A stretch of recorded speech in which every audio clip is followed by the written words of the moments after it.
So it'll come right out smooth to the sidewalk. Yeah, we should figure it out. Yeah, Get a excavator and back on they used to drive our road. Nice. Yeah, Yeah? they just bought the house, so. I'm gonna help them out where I can.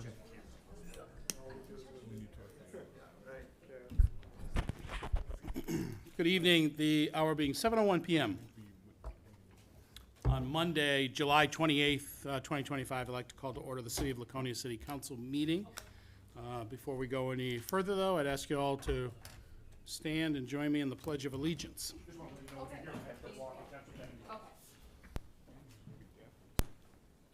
I pledge allegiance to the flag of the United States of America and to the republic for which it stands, one nation, under God, indivisible, with liberty and justice for all. Well, thank you, Bob. Joined this evening by Recording Secretary Katie Gargano. I'd ask her to please call the roll. Counselor Cheney. Here. Counselor Susie. Here. Counselor Hoffman. Present. Counselor Haynes. Here. Counselor Bogart. Here. Counselor Felch. Here. Mayor Hosmer. I'm here as well. You look real dapper tonight. Let the record reflect, I've received a compliment, Councilor Susie. And I am appreciative of it, and thank you. You look shorty this once in a lifetime. And I got to take them where I can find them these days. We'll move right along on our agenda. Agenda item number 7, which is acceptance of minutes from previous meetings. 7A is City Council regular meeting minutes of July 14th, 2025. Minutes of that council meeting were distributed to members of the City Council on July 22nd, 2025, and without any requests for corrections or changes submitted to the clerk, the minutes will be accepted as distributed. Agenda item number 8, 8A, as a temporary traffic order, 2025-14, Belknap Mill. SOCOP requests to reserve parking associated with the event. This year, SOCOP in Rotary Park will be held Friday, September 5th, 2025. In connection with the event, the Belknap Mill has requested that a total of 24 reverse angle parking spots on Beacon Street, as shown to the, as attached to your packet this evening, as shown, will be reserved for the event as detailed TTO 2025-14. As we know, this is a recurring event with no significant changes from previous years. Belknap Mill was asked to notify business owners who might be affected by the closure of the parking spaces, which they are requesting to be reserved. They've emailed Fit Focus to make sure they are aware of parking restrictions that will be in place. The SOCOP in Rotary Park will close out Arts in the Park Summer Series and will feature the Rockin' Daddy-O's, a full band, a radio station with a live broadcast, and vintage 50s and 60s vehicles. The parking spaces on Beacon Street are necessary to accommodate some of the vintage vehicles as well as the vehicles related to the band and the radio station. Councilor Cheney, I understand there will be music as well as dancing there that evening, so I encourage you to attend with your dancing shoes. Hell yeah. Just encouraging you. I want to see the tutu. I wouldn't hold my breath, Mr. Mayor. Okay, all right. Right now, we have a proposed motion to move to approve temporary traffic order 2025-14 relating to the request by the Belknap Mill to reserve parking spaces in connection with the SOCOP and Rotary Park as requested, so made by Councilor Haynes, seconded by Councilor Cheney. Is there any further discussion? Seeing none, all those in favor, please indicate by raising your hands. 6 votes in the affirmative. That motion passes. Agenda item number 8B, temporary traffic order 2025-15, Acton Academy Children's Business Fair. The Acton Academy students and supporters will once again be holding a children's business fair in the city parking lot on Saturday, August 9th, 2025. This is a recurring event with no charges, and it's great to see they're doing this again. City manager recommends approving this temporary traffic order as presented. So right now, I'll be looking for a motion to move to approve temporary traffic order 2025-15 for the Acton Academy Children's Business Fair as presented, so made by Councilor Haynes, seconded by Councilor Susie. Is there any further discussion? Seeing there's none, all those in favor, please indicate by raising your hands. 6 votes in the affirmative, and that motion passes. Moving on to agenda item number 9, which is citizens' comments for matters not on the agenda.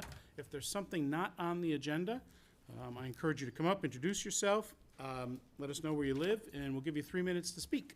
Hi, Hello. Mr. Mayor, councilors, I'm Patrick Wood, Vice Chair of the Housing Commission. Kathy Bowler, our Executive Director, and Jonathan Field are expected to be here shortly to just give an update on the $700,000 funds for the Congregate Housing Services Program. Unfortunately, they're not here yet, so if I would ask your indulgence that perhaps when they do come in, we could have a few minutes where they could give a presentation to give you an update. Well, speaking of Kathy, here she comes, and Jonathan. So I will. Welcome. Hi, Kathy, you're on. Where, How are you? Well, how are you? Good. Kathy Bowler and Jonathan Field of the Housing Authority. Thank you for your time. So we came here a couple of months ago, back in February, and explained the CHSP program to you all. If you remember that conversation, we also talked about our funding level from HUD, which we did very well in that, just to answer your question about that. The CHSP program is a state-funded program. And with Pat, Jonathan, myself, and some other people, we advocated very strongly for this program for our residents. It is coming from general funds, and we had received a pilot program for $750,000 for an 18-month program. And we ended up implementing it because we had our Choices for Independence program already available. And we were able to service 38 people in that program. And what we demonstrated was that we were able to keep people stable in their housing, preventing evictions, and preventing them from having to go to assisted living or a long-term care facility. So with that money, we spent about $350,000 of our $750,000. With all the state budgets and everything that went on, this program was at risk. We met with the State House. Jonathan did a lot of advocacy there, gave information. We met with Senator Lang and gave him information about the program, and he put $700,000 in the budget. This program was awarded to Manchester and Laconia. We are the only two in the state who received funding for the pilot program. So when it came through with $700,000 for 2 years, and that's enough for one city to be able to manage the program. It is not enough for 2 cities to be able to do it. So we met with Wendy Altman, who is the director of DHHS for Elderly Services, and she is going to, it was decided that it would be awarded to one city, either Laconia or Manchester, and no other people coming in because nobody else was in a situation to receive those funds.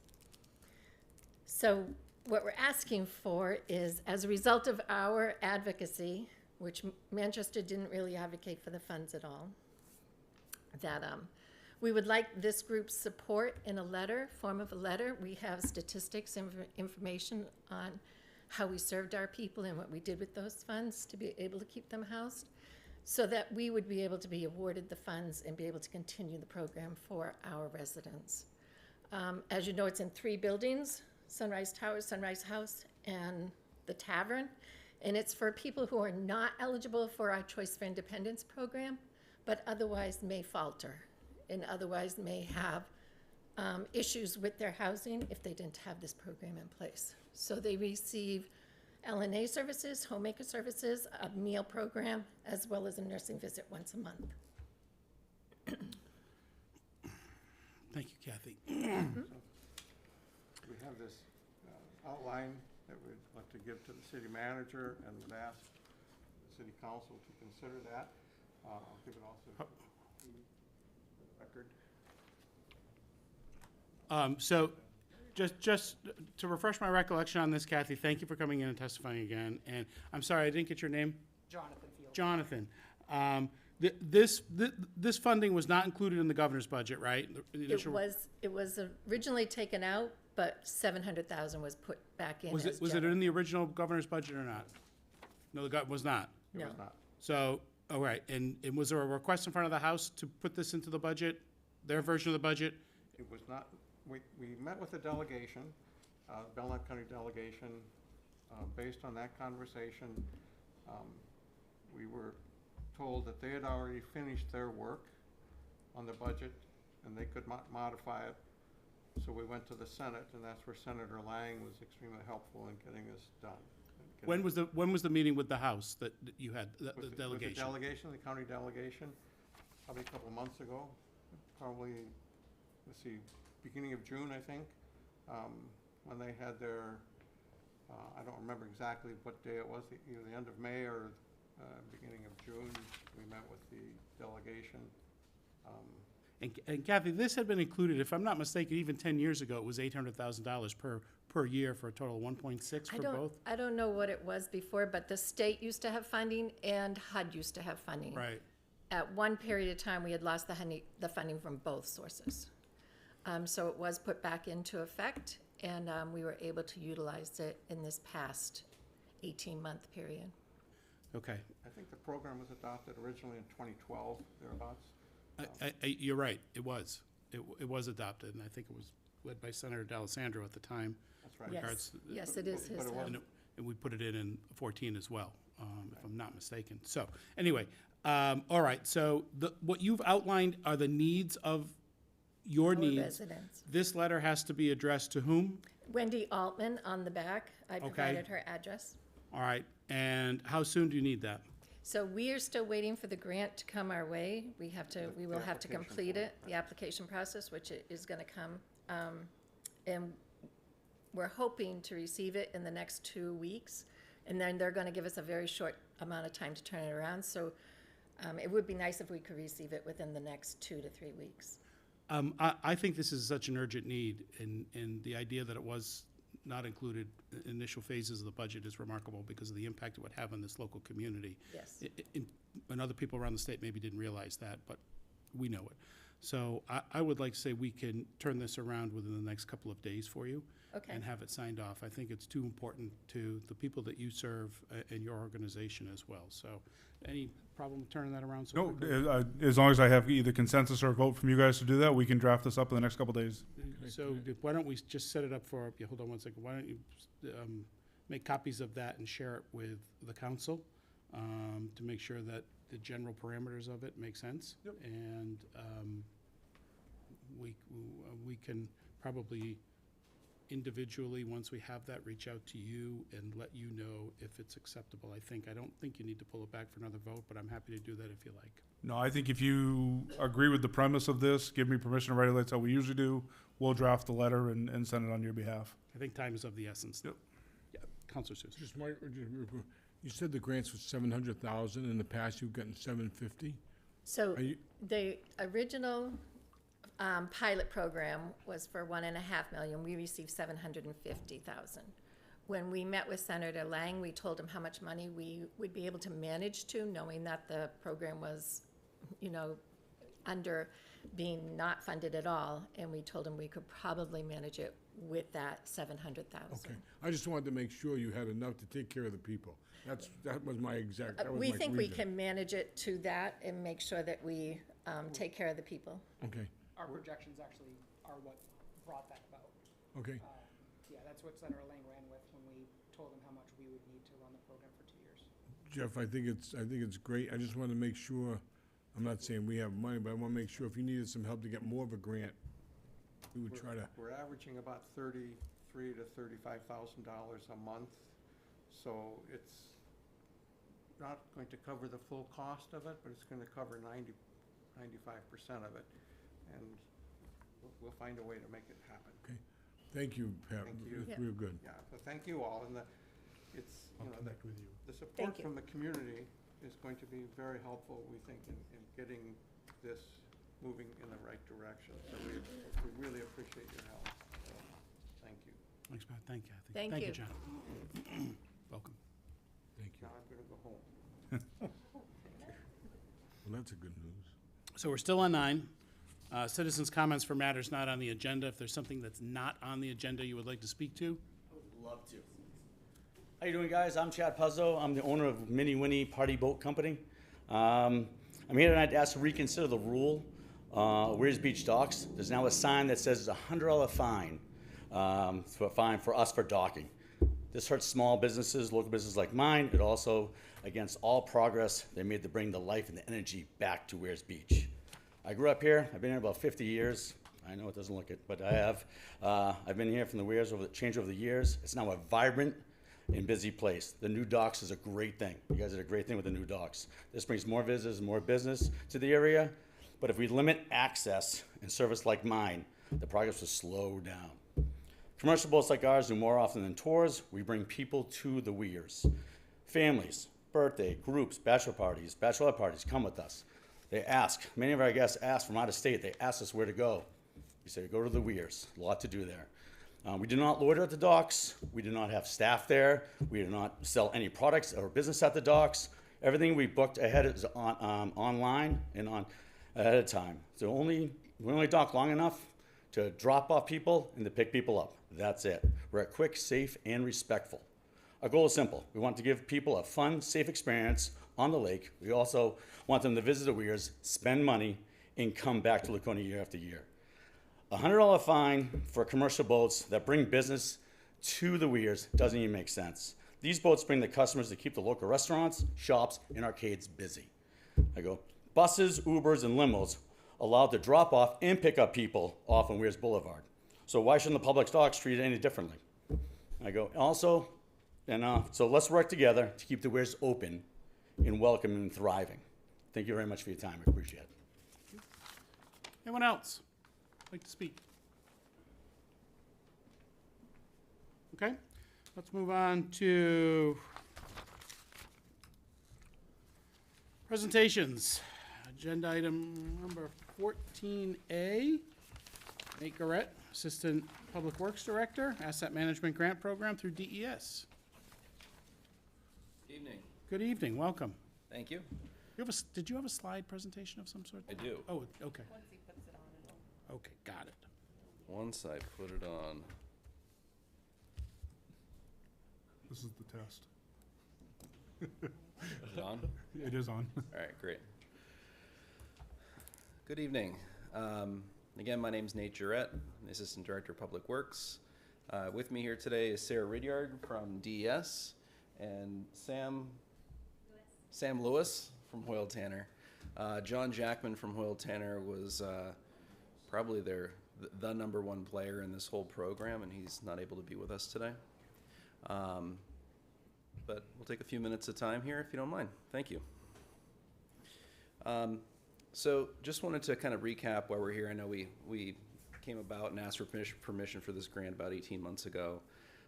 Program is funded from DES, $90,000 grant in total, fully funded. $80,000 of it was for consultants and $10,000 for technology, which had some wiggle room as far as what you could use the tech for. And this is the final requirement for the grant process, so this update to you all to receive reimbursement for the funds. And we are not asking you for money right now. Okay. So the reason for developing an asset management program, well, there's many reasons, and they're really popular in the state right now, and it's a really great thing. But we are, as a city, responsible for aging infrastructure, limited budgets, regulatory complexity, and rising expectations with those regulations. This plan introduces a structured, proactive, transparent approach to managing infrastructure, okay? Geared towards maximizing taxpayer value and meeting these service goals. Service goals are interesting because it was kind of a new concept for me in this project. But ultimately, this plan is providing a roadmap for not just the city, but my staff on a day-to-day basis. And that's for managing both our wastewater and stormwater assets. So when they go about this, they determine these key pillars is what's determined in the business. And level of service is an incredibly important one because it determines, as a broad term, of performance goals or expectations of that asset. And it encompasses everything from the frequency and duration of service disruptions, response times, safety, quality, cost effectiveness, regulatory compliance, etc. And then obviously you have your inventory list, conditions and performance has been a big one lately, and then risk and criticality, and then life cycle costing. So while we did these two sides very similarly, being wastewater and stormwater, you know, because it's horizontal pipe, but they're very different, you know? And so we have to look at them all on an individual basis. So our wastewater system is fantastic right now. We knew it was, but we didn't have all the data really in the right places. Now our sewer asset management program is 98% complete, okay? That's for GIS, that's for condition assessments, CIP, et cetera. It's really, really good. We're all very proud of it. Stormwater is a little different because we haven't had to do these condition assessments as a regulatory need in the same way that we've had to do wastewater. So stormwater is about 60%. There's a lot of conjecture of what kind of material the pipes are, what their condition is. We're kind of guessing condition based on age, things like that. We've only ever put cameras into stormwater lines when there's been an issue. So this is our greatest need right now, is coming out of this program. Now, one of the things that we're able to do, and it was nice that we use ARC, we use GIS, it's a graphical mapping, and so we were able to use that for kind of modeling different things, so we can turn certain things on in the software and off to kind of look at what we want. And so, you know, here's an example if we want to look at, sewer systems down in downtown and sort them by year installed, red being oldest. You know, we're able to quickly look at those things. And then, you know, just cycling back here, top right of the map, you can see that's private sewer. So we're even able to turn, you know, whether it's public or private on and off, right? So over the next 2 years, we've developed already a centralized data and tracking system. It's using it, right? We've had a lot of great training on that. We went through a few training seminars with the team. The whole team that we have in Laconia has been trained on it. And we'll tie in our capital planning into the process. This does enhance public transparency as well, since we were able to answer questions more readily and easily. It's all out there, right? For those of you that didn't know, you can go on the Laconia website, main page, down to the bottom, maps, and then in through there you can kind of drill into either our stormwater or sewer. And that's the same kind of mapping we have here. So our centralized GIS in our office creates those maps, puts them on the website, and then as we update our maps in-house, we update them on the website. So we have our next steps here.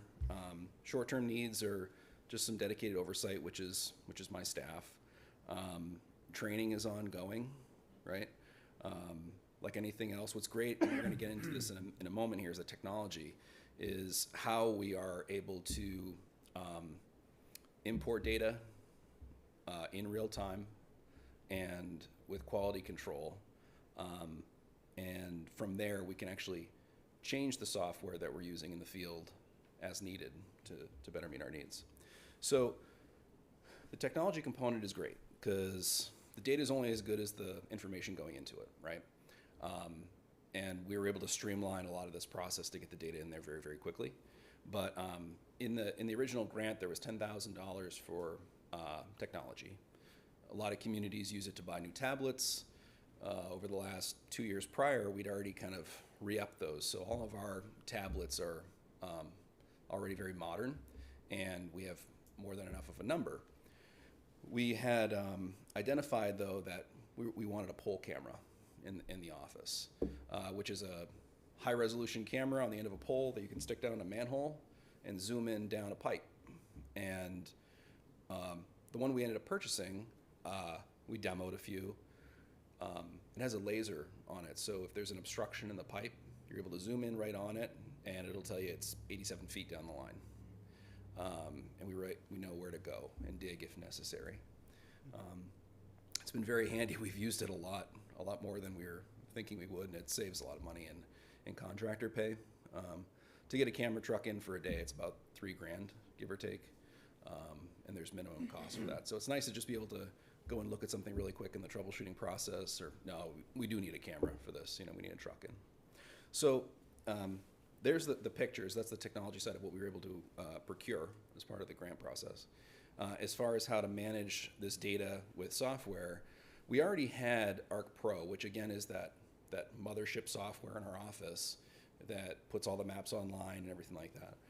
There's a lot of free add-on softwares, and one of them is their Esri's 123 is what they call it, and you're able to use that and create your own private little software. And so what we used ours for was for basically our data entry in the field. So if someone's on the Vactor and they're cleaning out a catch basin, a drainage catch basin, and they don't know much about it, they're able to select it on the tablet, catch basin 1, 2, 3, 4. And then there's going to be a whole lot of drop-down menus, for frame type, size, depth. Click here to add a picture, so you can look in and take a picture. You can add dozens of data points very, very quickly by simple drop-downs. And then at the end of the day, that refreshes into the mothership software. And then weekly, periodically, we go through all those data entries and implant them into the main software. So we've started using it already. All the guys have been trained on it. There's been a lot of buy-in. And from there, you're able to, use different ways to sort and find out, which systems really haven't been done. Or sometimes you maybe have to skip over, a segment because of traffic or construction or something like that. And so it's a way to look, hey, this got missed 2 years ago. What happened? Let's go catch that. So there's a lot of that can happen. And it's customizable. So if we want to calculate how much material we're pulling out of a catch basin, we can do that as well, right? So what this does for us all is it gives us a better starting point from where to spend money, right? More targeting. I mean, we've been really, really good at that in sewer because we have all these inspection reports. So, hey, we have $300,000 in lining to spend this year in sewer. Let's see, 2 years ago, we had an Excel spreadsheet that had 24,000 rows, and those were all of our inspection reports, and we were able to whittle it down to 190 pipe segments based on condition. And so we targeted all of those, and we bounced all around the city doing all these different lining jobs because they were in the worst condition for inflow and things like that. That really, it helps the day-to-day maintenance, and it also, when you're trying to be really efficient with a few $100,000, lets you do that.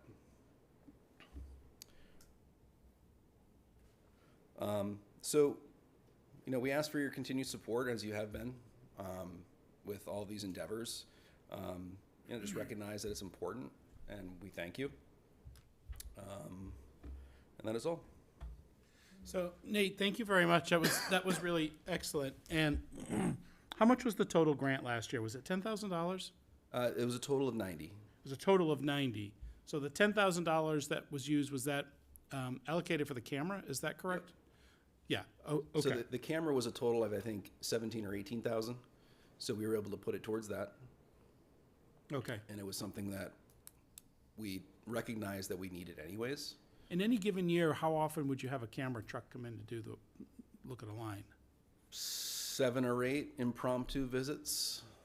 So we were spending $21,000 a year in having a camera truck visit us to check out lines. Sometimes, yeah. Sometimes we get lucky, like 2 weeks ago we got lucky because they were already in town. When they're here doing the sewer work, they do 20% of the sewer system every 5 years to get on the cycle. And so we spend about $225,000 a year on cleaning and camera work. So if we can time it while they're here, they can just jump over and look at it. So the camera you purchased, though, does that eliminate the need for this? No. It does not.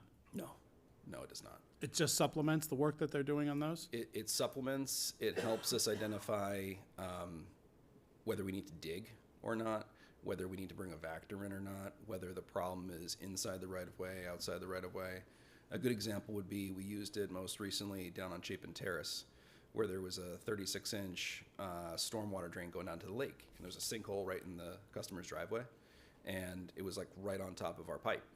And so we were like, okay, this is suspect, and it's right on the edge of their driveway. So rather than bringing a camera truck in to look down the pipe, we were able to see clear down daylight all the way to the lake, and that there was no water coming in. And so further investigation found that it was varmints that were burrowing around the pipe and made a little home under the driveway, and wasn't us. But it, rather than spending a few grand, we were very quickly able to determine that what the issue was. And with a lot of these things, speed and efficiency has a lot of value. Sure. Okay, Counselor Susie? Sure. A couple of just quick questions. Managing the stormwater. So we all hear the stories about a lot of rain problems and big storms, something like that.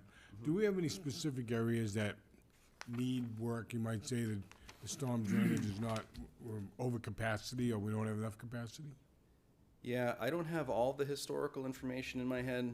The one that I'm most familiar with is Elm Street, because of how it bottlenecks. I've seen the drawings on it.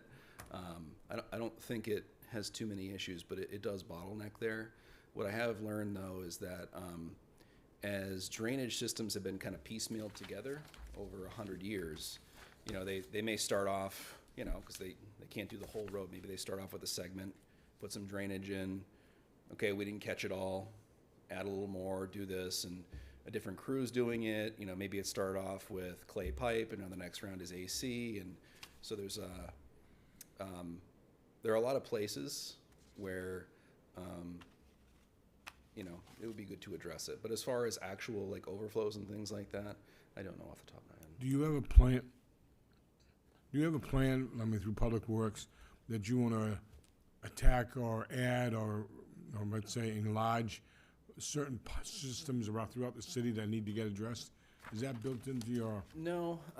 What we are doing, though, and we did this on Morningside recently, is I think past practice was if they were to go into a road and know that they were going to reclaim the whole road, they'd say, hey, have we had any issues with the drainage? No, we hadn't had any issues, and so they would kind of just leave it. But before we, mill off the top of a road and put 4 inches of pavement down, let's find out what the condition of that drainage is. Because if it needs to be replaced in the next 10 years, now is the time. So we did bring in a truck, and that's when you're trying to look at large amounts of pipe and really know, hey, at 47 feet it's this, and at 100 feet it's this, and hey, there's no bottom in the middle, and all those kinds of things. We have the video. We'll actually skip right through it. And so we had Morningside, Larkwood, all camera inspected, and which is good because the information, and this is where the information on the mapping is only as good as the data that you get, because we were under the impression that everything that was there was all clay based on our mapping data. But there's actually which is not a bad thing, because you can line it pretty well. It's pretty rigid stuff. It can be leaky, but then you can line it. And so on Morningside, there's about 800 feet of old corrugated metal pipe, and a lot of it has no bottom. So do you want to put a brand new road over, pipes that have no bottom, that you can see water rushing underneath the pipe? Because we've had 6 sinkholes throughout the city this spring. Some in the road, some off the road. So that's more of our issue with the drainage system than, say, sizing issues. It's more integrity of the system and it causing expensive problems above. Thank you. Thanks. Some questions? Yeah, sure. Thanks, Nate. Appreciate you very much. Thank you. Thank you. That's me. Moving along to agenda item number 15, Mayor's Report. I'm going to pass on that and go right to councilor comments if you have them.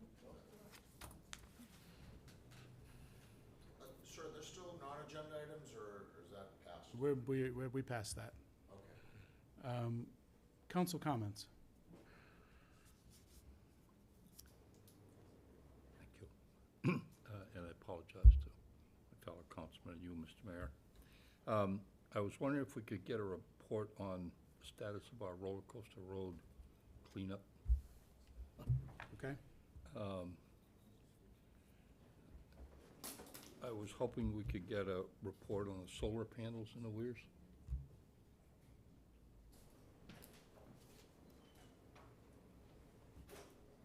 Whereabouts, off of, Off of, on the 11B. capped landfill?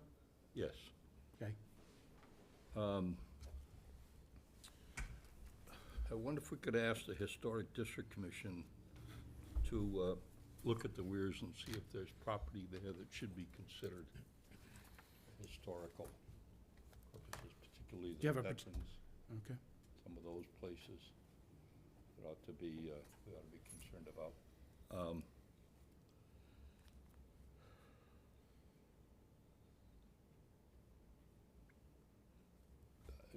Did we work on the resident-only parking? Yes, that's being worked on now. It's gonna come back as a, couple parts. We're looking at it for Simpson, but we're also looking at it as something we can use citywide if there's areas that we identify that should have a resident-only type parking. So that it should be back at probably the next meeting, if not the one after. Good, I just didn't want it to fall Nope, through the it did cracks. not. And lastly, I did bring up at one of our meetings, and I was hoping we could get Public Works to look and see if there's an opportunity to expand the number of handicap parking spaces at the beach. Had numerous people complain to me that they're gone early in the morning and then there's none all day. So I was hoping maybe we could look and see if we could squeeze some in the grass areas or something. That's it for me, Mr. Thank you, Counselor. So while you were out, Kirk, the issues raised by Counselor Cheney, roller coaster road update on the cleanup of roller coaster road at some point? Yep, I can tell you that that's back at our attorneys. Yeah, well, they had to file another motion now because wasn't done. So it's playing that. Is there a back. lien against that property from the city or not? I would have to look. I can't confirm that. I have to take a look. And the second issue was the progress of the solar panels on the landfill, capped landfill in Ward. I think that's Ward I 6. know the building of them are well underway. If they've not completed it, they're probably pretty close. Anything more yeah. specific you need, Could Counselor we Cheney? just get a status? Yep. No, I know they've been. I think it's just about completed. If not, but I'll get you a full status. I'd also like to know what sort of output. I know what they thought they were gonna get, but I'd like to know for sure. I think we talked about the schools being able to use the power, maybe the whole city. Yeah, I'll get you a full update because that's a little bit different the way that program worked up there. It's not a direct us using that. It's more giving back into the system. I'll Okay. get you a full update though with everything. Historic buildings in the Weirs, particularly the veterans' properties there. I'd like to, perhaps we can request that, let's see, It's me, that's you? if I might. Please. Government operations and ordinances, or? No, that's the historic. Oh, it's It's historic, okay, it comes under the Heritage Commission, under the liaison. got it, okay. Councilor Cheney, just to answer, I have been pushing that issue in the Weirs for years. It comes under the historic district, and we have no historic district in the Weirs, and I've been pushing for that. The only way the Heritage Commission gets involved with a single building is if a demolition permit is applied for through planning. And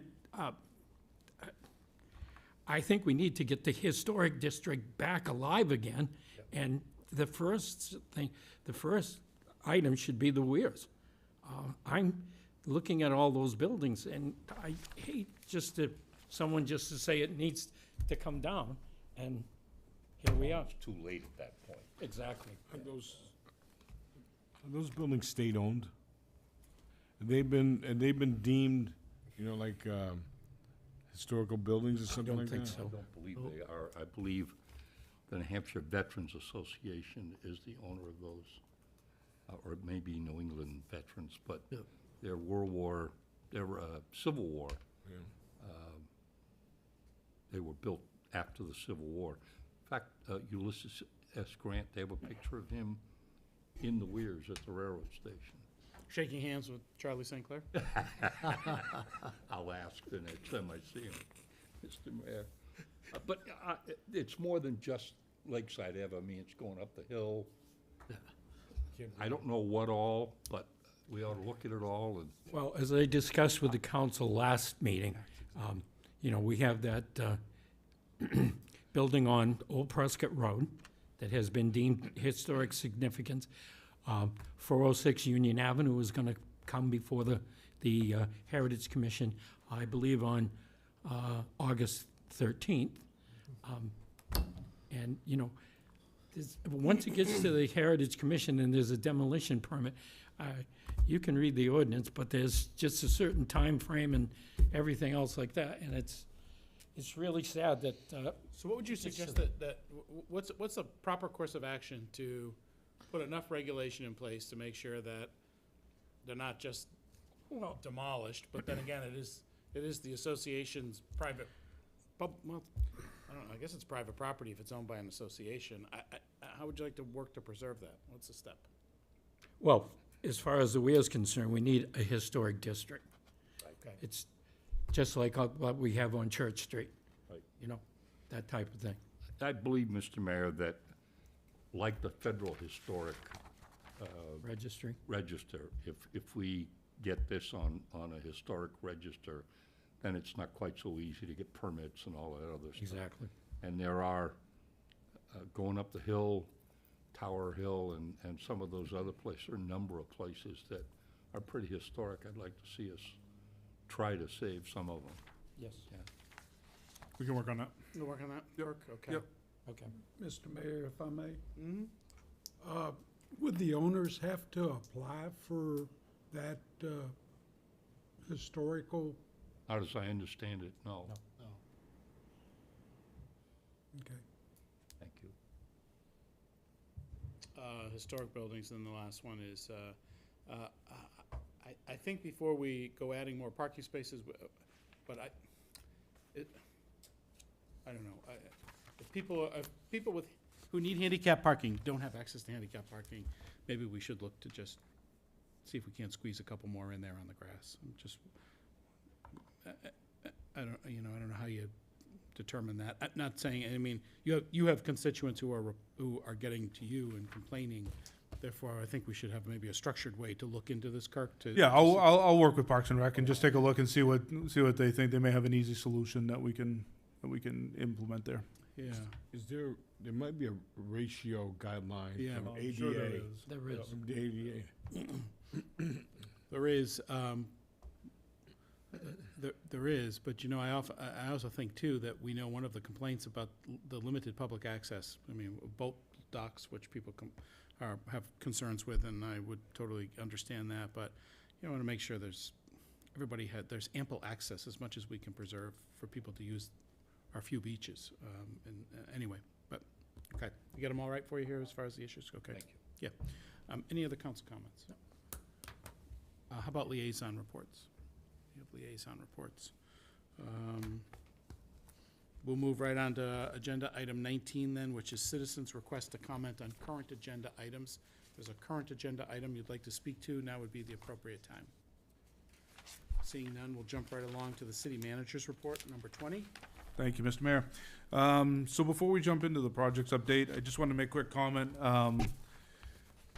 I know there's been news out there with the increase in electric rates that are going to be coming out, and obviously we've gone through that whole process of coming up with a third-party power supplier that we're allowed to contract with. They've gone out on a couple of occasions now to get quotes on energy, and right now they're still below the Eversource rate. They factored in the potential changes that they were going to be seeing. So even though we haven't implemented it yet, they have been doing their job as contracted, and once the numbers make the difference, then it would be, that program would be implemented and citizens would be, residents would be able to go into that. So it is not something we forgot about. They are working on it. We just had a conference call with them either last week or the week before. And so everything's moving correctly as it's supposed to, and when it's ready, it'll be, when it's needed, it will be ready to go. Just a couple of updates through this. Sure. Do you have a? Yeah, I just had a question on that. I know during the process for the community power that I think there needs to be public information sessions or whatever before that goes into effect. I was just wondering what the time frame is for us to start that program and when we should start having. Yeah, let me look at exactly how that worked. I know we've met all of our public comment sessions for approving it. Sure. Then to implement it, let me take a look at I can't remember off the top of my head the exact amount of time frame for before we say yes to the public hearing to actual implementation. I'll look into that. But with this rate increase, it feels like it might be something that actually. They're anticipating activates the soon. next time they probably see it activated will probably be in the January timeframe. Oh, okay. But we'll look at the exact timeframe that we need to make that happen. Thank you. Yep. I'm just gonna make a quick note. All right. Conia projects, I'm just gonna go through a couple of them. Hilliard Road's being completed this week. Appleton is gonna start the first week in August. And then Old North Main Street will be after Appleton. That's a bigger project that's gonna take a little bit more time. We've talked a few times about the pedestrian bridge out here, the Mill Street pedestrian bridge. That project is moving along. They were out surveying the other day. That's part of the congressionally direct spending that we received. So that's moving along. To the second page of this, the Opeechee Loop is a project. That work is going to be begun soon, and will hopefully be completed prior to snowfly. I hate saying that in July, but I did. But we said that about the dock project too, and we were able to. If you've noticed downtown Gateway Park and all the different downtown areas, including out front here and a bunch downtown, they've started doing the work on the money that was through the TIF money that was given out, and it's looking beautiful. They've done a nice job with that. The Weirs TIF district, they've been asking to look at potentially putting either a gazebo or a bandstand type thing on the docks. It really hasn't come forward to you yet because we haven't gotten that far yet. Before it's worth even bringing forward, we are looking at what the structural stability and the ability to be able to add weight like that to the boardwalk is. So at least when we come forward to you, we have full information. Yeah. Could I interrupt? Yeah. There's been quite a bit of movement to get the bandstand back on top of the old railroad station where it used to be. So this problem might not ultimately. Yep. There's a couple different options that the TIF is looking. I can talk about that too. We met at TIF meeting last week, and there's a few different ideas. I think the idea of putting it on the boardwalk itself is kind of rolling away because that takes up too much space. But we're also looking at putting it on top of the old station there. But we're also looking at possibly a jut out from the boardwalk that could be built and put in that situation. So there's a few options we're Would looking you lose parking spaces if you did that? You wouldn't Oh, for we're the not second- talking down there. We're talking in the center of the Weirs, so by the docks somewhere, or, Got out into the water is what you're talking Into the yeah, water? over the embankment that goes down to the Oh, water. Yeah, okay, I see, all right. off of the boardwalk. So it's not taking up room on the I see, boardwalk. okay, yeah.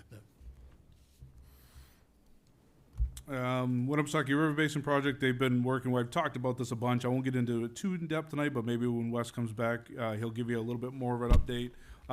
We have been trying to curtail some of our spending in the Winnipesaukee River Basin program that maybe isn't necessary. And they've been working, the advisory committee is very active, and they've been working with DES on really trying to fine tune the exact costs that we need to spend, both us and all the other member communities.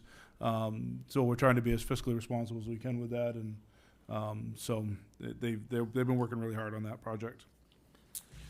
I think the only other thing I'll make a note on is on the last page. There was a article in the paper the other day, but I'll just mention it. We do have our master plan out, our master plan RFP out, and by the end of the month, those will be back, and they'll do the review of them. So hopefully, within the next couple of weeks, we'll have an awarded bid, and we can start moving forward with that. One of the things we mentioned a couple of times, and it's been, the planning department is going to do this, somehow, before the project really gets started, we are planning on some form of a joint meeting, zoning, planning, council, to be able to all be in a room together, be a public meeting, and say, this is the things that are important to us. I know you guys have mentioned this quite a few times, and we just want to make sure that everybody on the committee hears it, and, you know, you'll be able to speak. So that is part of the program. The only other thing I have, I'm not going to do the first page of the monthly economic development report. It's there if you want to see it. And I always report out on the, if I can turn the page, I always report out on the number. Our CPI number about halfway through the year is at 2.6% for next year. That's my report for tonight. Any questions of the manager? Thank you, Kirk. Thank you.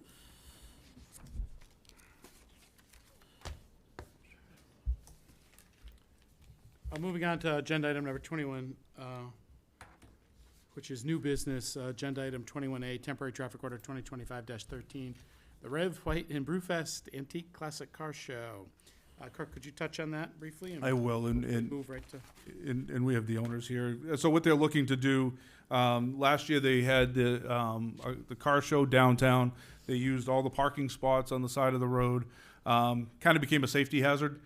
People were walking in the street, not really, you know, you think you're at an event, and so they're looking to close the road, Main Street, Friday, August 15th, just north of Hanover Street, to the Church Street intersection. So that section would be blocked off, and they'd want to use the Pleasant Street parking lot as well. You'd still be able to come down Pleasant Street, go out Hanover. We'd have a no left turn going down Hanover. When I talked to the police chief and public works director about this, one piece that came up with is that if we do that, what we may end up having is larger vehicles coming up Main Street and not being able to make the turn onto Hanover, so they were concerned about that. So we would still block the way we want to, but we'll probably also add a detour at the beginning of by Gateway Park, just so nobody, especially big trucks, can't come up and try to take the turn. So that's what they're looking to do. They're here if you have any specific questions for them, but that's their hope. Kirk, would this be a sip and stroll area based on current state law that allows people to? No. It's not with Sounds like you'll think about it? No. There's a long process. That law has passed. There's a long process, though, to get that, to be able to do that. It's not as simple as we just allow it. Yeah, it's not. No, I would have to look to them. I don't remember if Canal Street's part of this or not. It is. So they would have, that section would still be available as they normally do, but not just walk around. That's why he spends the weekends in Maine. All right, just checking. Just seemed like a good idea at some point that people could purchase a drink at Defiant or wherever and be able If to. that's something you guys would like to bring forward to the council to bring forward, I would be glad to walk you through the process. Yeah. Yeah. Same conversations. So I would hope that maybe next year that would be a thought you'd consider. If the council would like that brought forward, it's actually a charter amendment to do this. Okay. Anyway, so right now I'd be looking for a motion to move to approve temporary traffic order 2025-13 for the Rev White and Brewfest Antique Classic Car Show to be held August 15, 2025, from 4 to 8 p.m. and to waive city fees associated with the event. So made by Councilor Haynes, seconded by Councilor Susie. I'm sorry, it was Hoffman.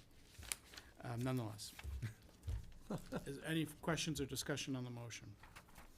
Seeing none, all those in favor, please indicate by raising your hands. At 6 votes in the affirmative, that motion passes. Thank you for all the work you're doing on Main Street and all the energy you're bringing to the area doing these events. I know it's sort of above and beyond the call of what you do in your business, but it's really pretty terrific. And, you know, I love seeing the vehicles out there. I love seeing the guy from ZZ Top strolling around looking at it that one year, right, which was really pretty cool. So, again, thanks very much. Mayor, can I, You bet. Mayor? Oh, sorry, yeah. Yeah, I didn't mention it earlier, but this brought it to my mind. Concerts on Canal Street, there's one this Friday night. They've been going great. I recommend coming down, checking it out. But they're able to serve beer and have an area on Canal Street to have a drink, and it's a great time. Music and dancing and beer. And What a thanks to combination. Dan and everybody that's been putting them on. Good. Thank you. Thank you. Agenda item number 18B, this is a request for authorization to use $85,289 in impact revenues to replace a failed sewer line at the Laconia High School.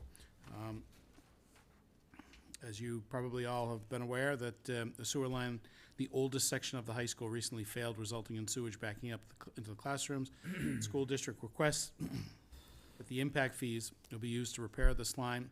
The work will include demolition of 130 feet of hallway, removal of the old cast iron pipe and replace it with PVC, replace the flooring disrupted in the project. Approval of this request will reduce the impact fees available for school department expenses by $85,289, leaving a balance of $130,564.36.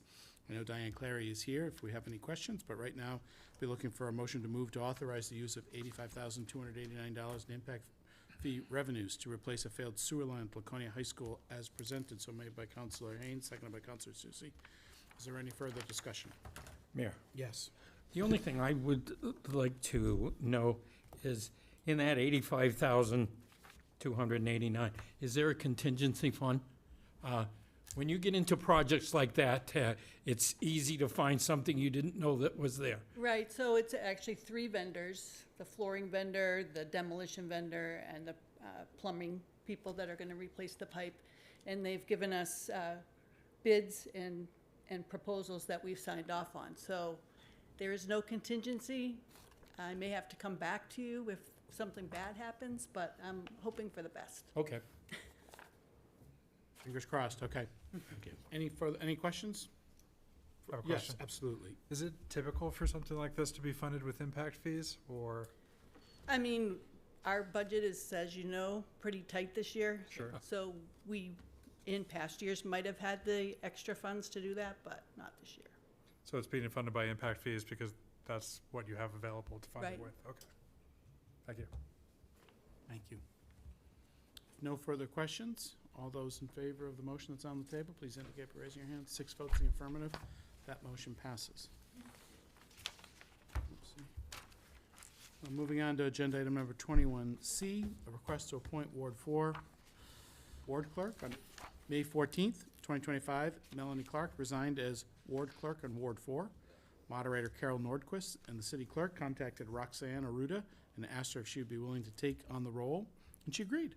Roxanne has worked for several years in Ward 4 as a ballot clerk.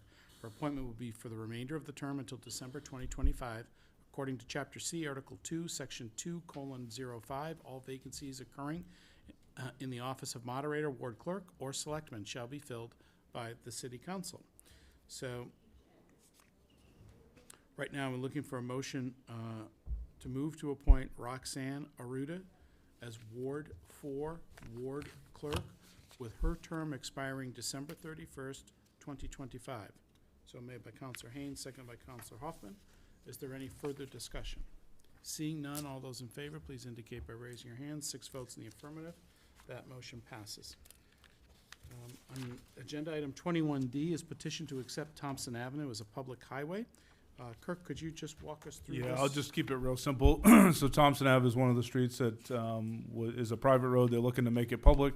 It already has all of its easements. Everybody on the street currently has said, yes, we want to move forward with this.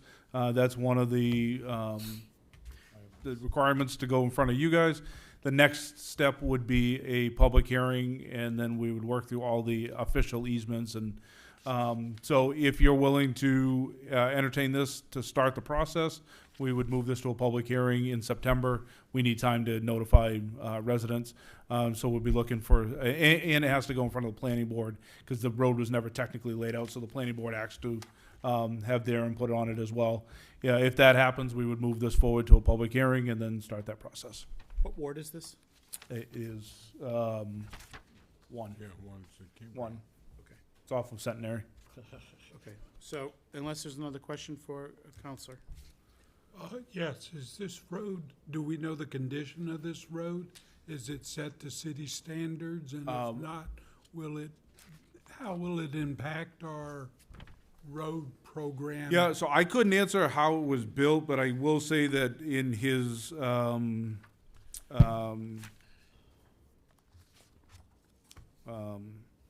review of it, the Public Works Director he did increase our annual maintenance of about $7,500, and then any road projects at $24,000 if we had to do any work. He has not, I do not have the answer to how it was built and if it's, but he has moved forward with the, okay to accept it. I'm just concerned Yep. with the fact that we're accepting a lot of roads that do not meet our standards. They're and- gonna take a large chunk of money to bring them up to standards, and it just seems we're adding. Yeah, more. and some, we have done that on two of them. I can get you that answer. Thank you. Yep. So this is only a request to go to public hearing, and on page 39, it's been, this was produced by Wes, or was it by you, Kurt? Wes. Wes? Produced by Wes, which seems to be a pretty thorough examination of, after the public hearing, quote, City Council, as part of its deliberative process to determine whether to accept the road, must consider the following factors: 1, 2, 3, 4, 5, 6, 7, 8 factors. So I would suggest that, and Wes will be back Yes. at the next meeting? Yeah. Okay. This will be a couple meetings from now. This won't go out until September. But yes, he'll be, I hope he'll be back by then. Right now, looking for a motion to move to schedule a public hearing on September 8th, 2025, to receive input from abutting property owners and city residents on accepting Thompson Avenue as a public highway.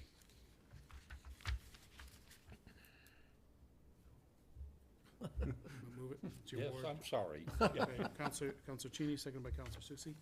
Is there any further discussion? Seeing none, all those in favor, please indicate by raising your hand. 6 votes in the affirmative, and that motion passes.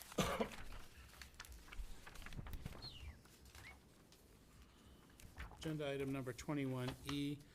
This is a resident's request to lower the speed limit on Buzzell Street, Edgewater Avenue, and Lewis Street. Kirk, would you lead us in that quickly? Yeah, this was brought to Counselor Cheney and then to myself as a request to try to lower the speed limit in the horseshoe-shaped 3 streets there, Buzzell, Edgewater, and Lewis. Part of it is there's no sidewalks there, so that people are walking generally in the street, either the street or on the grass. There's a lot of crossing of that street. Most of the houses are on the non-water side, so you're crossing the street to get to the water. So they requested to lower the speed limit. By state law, you can only reduce the speed limit to 25 miles an hour. So it is better. We will, put signage up stating that. But that's what they're looking to do. It's for a safety factor. Wes did have to go out and evaluate the streets from a engineering standpoint, and he's in agreement that this meets what it needs to do to lower the speed limit. Has this had a public hearing? We have not. When we've done these before, we have never had public hearings on lowering the speed limits. We could though. I mean, the option is yours, but it has never required one in the past. So we did at one point, it may have been before your time, it was lowered on Weirs Boulevard, I believe. Yep. Without a public hearing. But no, the public spoke, but I don't know if it was subject to a public hearing or if they just spoke to items on the agenda. The last one we did not have a separate public hearing, but we certainly could. But people spoke up afterwards Okay. with concerns that the speed limit had been adjusted. So, not to delay public safety, but I wonder if there's an opportunity just to hear from all interested parties, and I'll look to Councilor Cheney for this. If I might, Mr. Mayor, I got a call from one of the residents there who asked if I could come to a meeting so they could discuss some issues. When I got there were about 25 people there. I think everybody who lives on that street was at the meeting, and unanimously asked that we reduce it.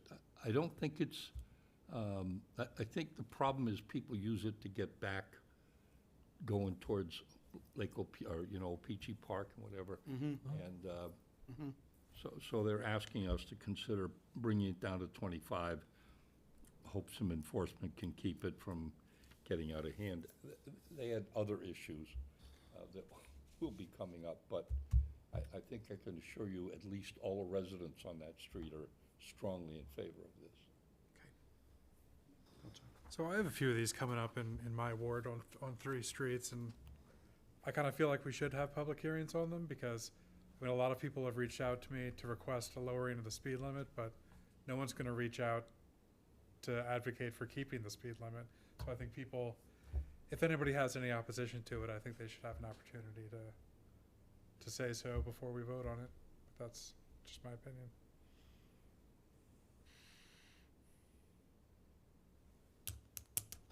I agree with Councilor Hoffman. I have mixed feelings because it's on the agenda tonight. They could have come and spoke tonight. Well, I'll leave it up to all of you if you think this should have a hearing or not. I'm just suggesting that right now there's a motion that's been proposed, which is a motion to move that the city council approve a 25-mile-per-hour speed limit on Buzzell Street, Edgewater Avenue, and Lewis Street. So made by Councilor Cheney, second by, Councilor Susie. I didn't see you, sorry, Councilor Susie. Is there any further discussion? Yes. To comment to the counselor that not everybody reads the agenda, and if it's not noticed out that we're changing that, maybe they didn't know it. So that's why giving them an opportunity to speak in a public hearing wouldn't be a bad thing, so that if we vote to do it now, then they're going to come back and say you didn't even ask. So that's. Councilor Haynes? Counselor, they say that anyway, so it doesn't make any I know. difference. That excuse doesn't hold water. And one of the things I'll say is maybe we should for future roads, but Councilor Cheney had a meeting with all the residents. They had chance to speak at that point. I'd like to also suggest maybe that we take places like this where we know they're using it just to try and get back, put a couple of speed bumps in there. Can't do that. Those are fine till winter. Right, till winter. Yeah, right. can't do that. Then you're gonna pick them up. So there's a motion on the table, Seconded. and seconded, of course, yes. Is there any further discussion on this matter? Seeing none, all those in favor of the motion, please indicate by raising your hands. 1, 2, 3, 4, 5, 6 votes in the affirmative, and that motion passes. Thank you, Paul. All right, moving on to agenda item number 21F.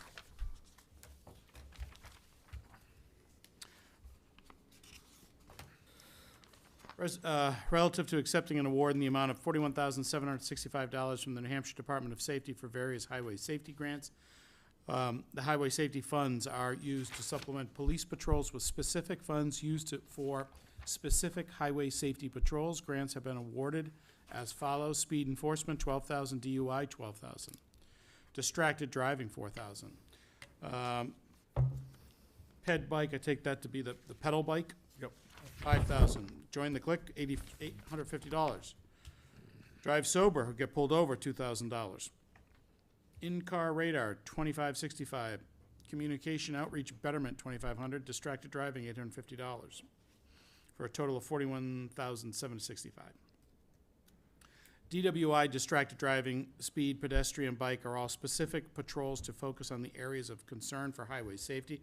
The Laconia Police use funds provided to pay officers overtime rate for 4 to 6 blocks of enforcement under a particular grant. Speed equipment grant is for equipment in the enforcement of speed or other motor vehicle violations, as well as tracking patterns or traffic volume in a certain area. The other grants, drive sober or get pulled over, and seatbelt safety, are smaller specific grants with specialized dates. These funds all have matching requirements that the Laconia Police Department easily meets with other equipment and patrols they complete. These grants are included in the fiscal year 2026 anticipated grant list, and were given a public hearing in relation to Resolution 2025-21 on June 23rd, 2025. The required match of $10,655 will be met by using funds previously appropriated by the city council. The staff, this report was submitted by Lieutenant Chris Noyes. It's recommended that we accept this award. So,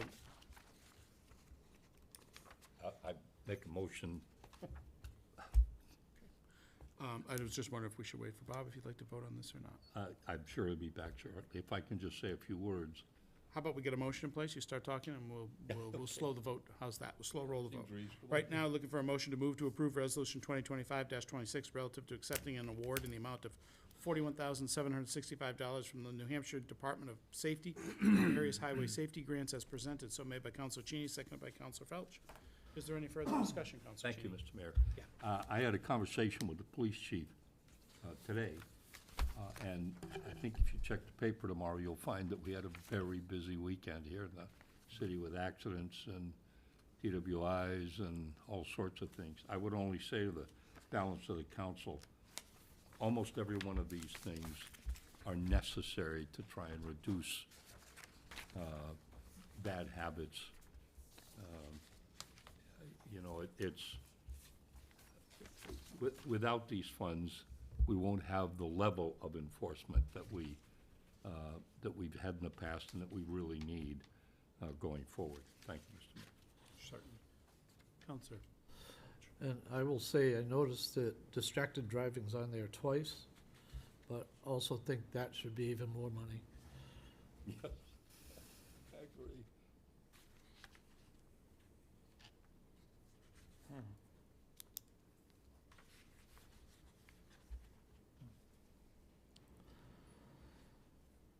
I don't. Oh, is there a question about, that was just a comment, right? Were you not paying attention? That was a que- that was a You didn't know that co- we asked you a question? Phrase it in a comment. Just waiting.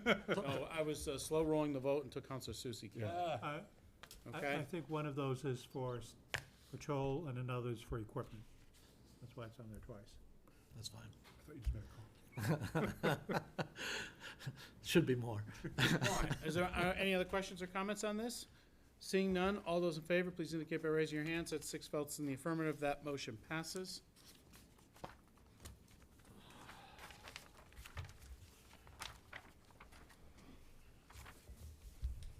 We take a 5-minute recess right now. Is that all right, people? Yeah. We'll do that. All right.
Brilliant.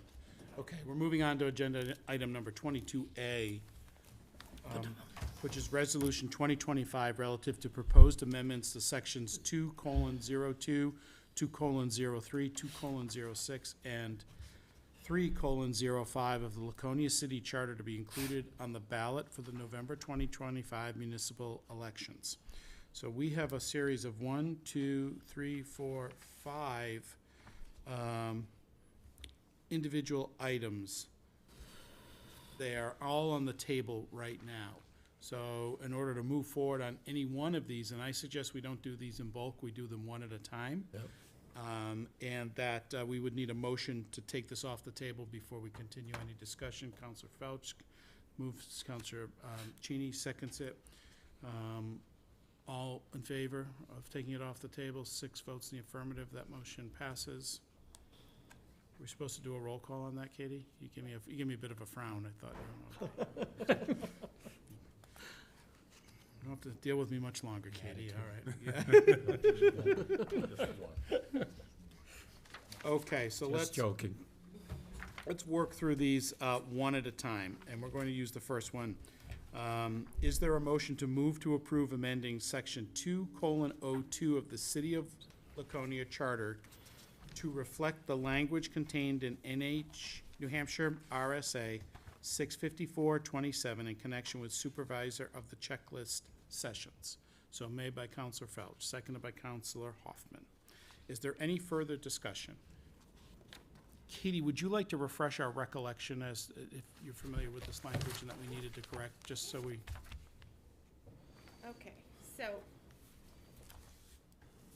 in section 2.02, it was last changed in 2014 by the voters to specifically state when the supervisors had to meet for a certain period of time in between 11 and 11:30, 7 and 7:30 on specific dates. And then 2 years after that, the state law changed, giving the leeway to people's schedules so we could schedule these sessions at a time that's convenient for us.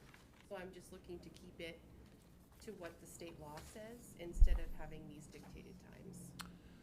So the state law actually gives you more flexibility and discretion. Still, there is a requirement to have the meeting, just allows to work within people's schedules to better accommodate them. Yes. Not eliminating a need for any, or the We're requirement. still doing all the requirements, but just at a more time, at times that will work for us. Thank you. Counselors, are you satisfied with that explanation? All right. So the motion before us, all those in favor, please indicate by raising your hand. 6 votes in the affirmative, and that motion passes. The next motion is a move to approve repealing section 2.03 of the City of Laconia Charter, which is, contains redundant information that is contained in section 2.02. Would you like to touch on that? Sure. So in section 2.03, it dictates, again, the times that the supervisors are to meet, but it's from the original charter in 1893, and it states they're to meet from 9 to noon and then 2 to 5, which is a full day event. So again, we can just follow what the current state law says that we'll have in 2.2. So I'm looking for a motion to move that. Counselor Susie made the motion. Counselor Cheney seconds the motion. Is there any further discussion on this? Seeing none, all those in favor, please indicate by raising your hands. That's 6 votes in the affirmative. That motion passes. I'm going to move along to the next item, which is a motion, a proposed motion to move to amend section 2.06 of the Laconia City Charter to change the filing period for municipal elections from the first Wednesday in August to the first Wednesday in July. Katie, could you touch on that and why that is recommended? Yes. Thank you. So currently, our filing period is the first Wednesday of August and then 10 days following. So this year it ends on August 15th. If it's determined during that period that we have to hold a primary, that's the second Tuesday, which is September 9th. It doesn't give us enough time. I'd like more time to prepare for the election. Okay. For ordering materials and getting ballots out to any absentee voters and such.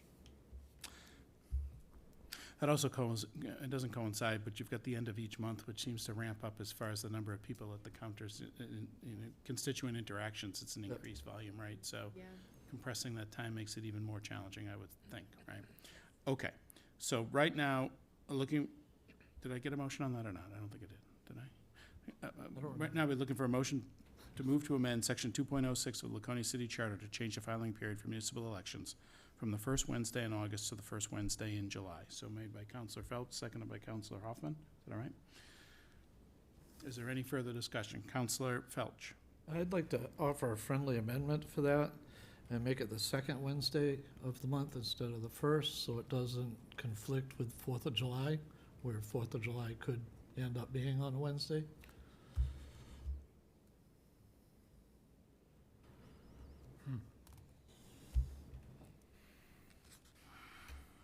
I don't see any opposition. When I look to Katie, does that change it significantly and make it a problem? We would still have more time than we originally had.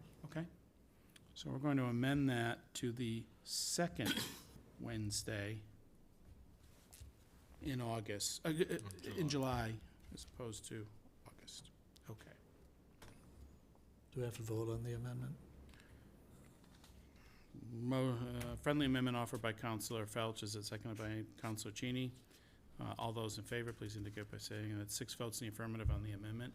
On the overall motion or overall provision as amended, is there any further discussion? All those in favor, please indicate by raising your hands. 6 votes in the affirmative, and that motion passes.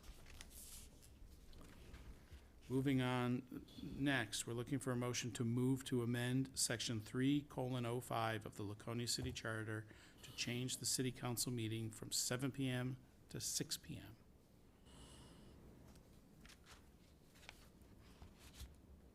What's your feeling on that one? Looks like we don't have a motion to move it. Okay?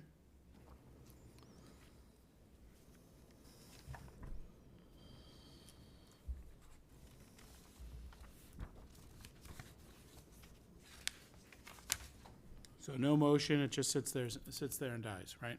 Yep.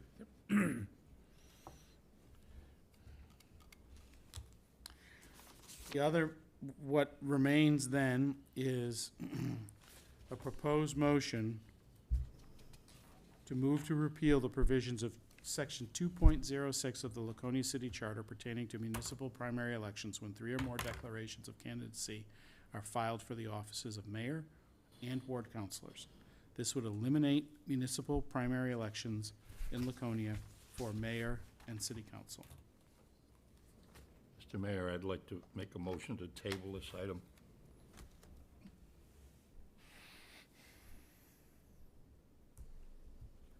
The motion to table is non-debatable. But if there's not a motion to deal with, if there's not a motion to pass it, it would die. So I'm, True. right? Would you like me to withdraw my, Would you I will. be so kind? I'll be back. So I do not see a motion to pass this right now. There's no first, there's no second on this. So it seems to me that this proposed motion dies as well.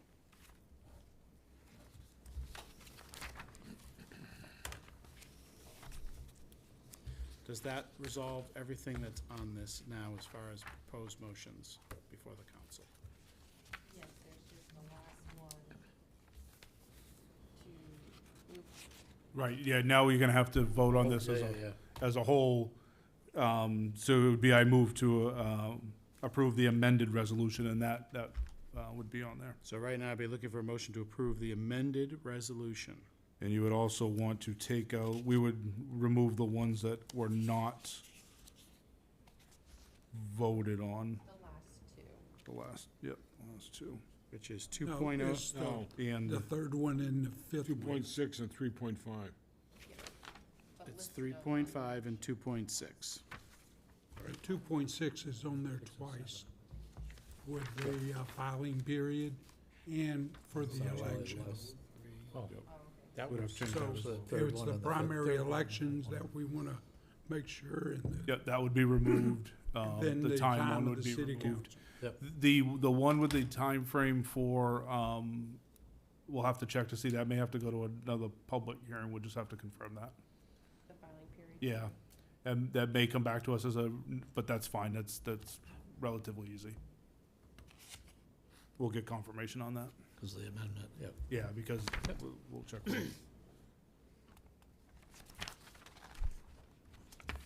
So, Just to clarify, are you saying we need a public hearing to put it on the ballot?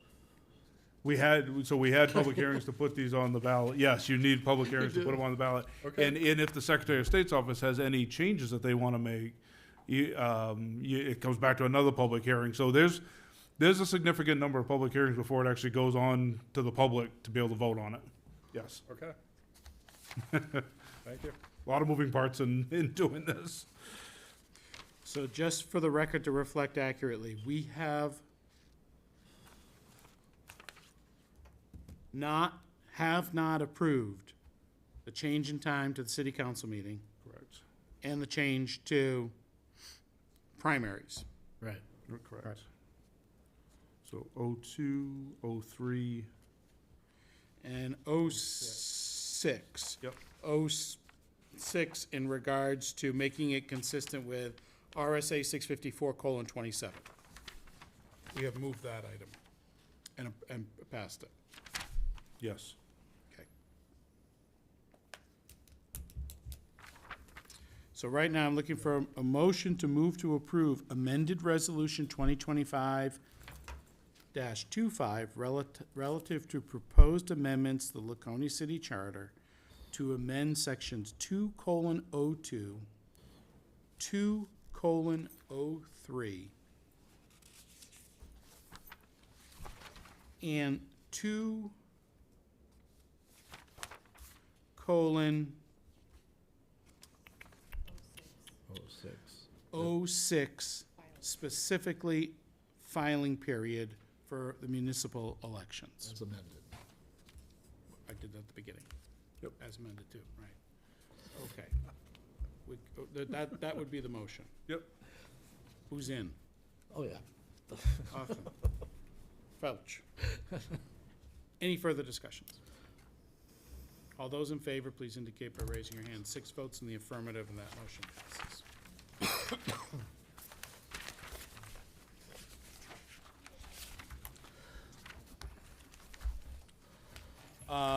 At a request of the city manager, we'd like to go into non-public session under 91A:3, Roman 2, small d, consideration of the acquisition, sale, lease, or real or personal property which, if discussed in public, would likely benefit a party or parties whose interests are adverse to those of the general community.